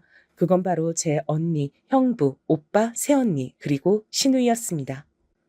모두 저를 향해 걱정을 쏟아냈으며 시아버지를 향해선 비난을 쏟아냈습니다. 대체 어떻게 된 일인지 경위를 듣고 나서 전 놀란 눈으로 시누이를 바라볼 수밖에 없었어요. 시누이 덕분이었더라고요. 저와 연락이 수시간째 안 되는 걸 이상하게 생각한 시누이가 시아버지를 슬쩍 떠봤던 거예요. 시아버지께선 아무 일도 없는 척 구셨으나 본인의 부친에 대해서라면 치가 떨릴 만큼 잘 알고 있던 시누이가 눈치를 챘던 겁니다. 그래서 엄마의 장례식장에서 만났을 때 번호를 주고받았던 제 언니에게 연락을 해서 제 친정 식구들 중에 아무도 저와 연락이 안 된다는 것까지 확인을 한 뒤 아무래도 제가 시아버지 때문에 공경에 처한 것이 틀림없다고 시누이가 그렇게 말을 했던 거예요. 그런 추측을 한 이유를 밝히자면 시아버지께서 얼마나 저급한 분이신지 그리고 제가 남편과 어떠한 이유로 이혼 소송이 들어갔는지 다 밝혀야 하기 때문에 시누이도 망설이긴 했으나 결단을 내리고 전부 까발렸다고 합니다. 친정아버지께서 당장 먼저 출발을 하셨고 나머지 식구들 그리고 시누이까지 전부 따라온 것이었어요. 시누이가 친정아버지께 시댁의 현관문 비밀번호를 전달했고요. 이혼이 마무리되면 그때 밝히려고 했어요. 가뜩이나 아직 심란하실 아버지께 걱정거리를 더 안겨드리고 싶지 않아서 그랬어요. 죄송해요. 네가 죄송할 게 뭐가 있어. 그럴 것 없다. 이제 다 끝났으니 마음 놓고 쉬자꾸나. 우리 식구들 다 함께. 친정 아버지의 품에 안겨 훌쩍이던 그 순간 전 왠지 엄마께서 이 모습을 바라보고 계실 것 같다는 생각이 들어 더욱 푸근한 기분이 들었습니다. 전 당연히 남편 놈과 무사히 이혼을 했고요. 시아버지셨던 그분은 그때 꼬리뼈를 크게 다치신 것이었기 때문에 한동안 엄청 고생을 하셨으며 시누이와 제가 합공을 해낸 끝에 시어머니와 이혼을 하게 되셨어요. 고맙구나. 고마워. 그 인간에게 험한 일을 당해놓고도 오히려 그걸 이용해서 그 인간의 커다란 흠으로 남기고 내가 이혼 소송 걸어서 이길 수 있도록 해주다니. 너에겐 어떻게 은혜를 갚아야 할지 모르겠다. 아니에요, 어머님. 제가 이렇게 하고 싶어서 해드린 것뿐이에요. 더 정확히는 아가씨와 뜻이 통했기 때문이고요. 눈물을 글썽이며 제 손을 잡아주시는 시어머니의 모습에서 전 이상하게 친정엄마의 모습이 겹쳐 보였습니다. 그건 어쩌면 시간이 그때로부터 꽤 흐를 동안 시어머니와 더욱 돈독한 관계가 돼서 마치 모녀지간의 그림처럼 보이게 되리라는 것을 예고하는 것이었을지도 모르겠어요. 시누이는 저에게 친자매 같은 존재가 됐고요. 저에게 각각 시아버지, 남편이었던 그 양반들은 알아서 그 이후로 패가망신의 길만 걸어준 덕분에 모두가 정의는 살아있다고 즐겁게 쑥덕거렸답니다.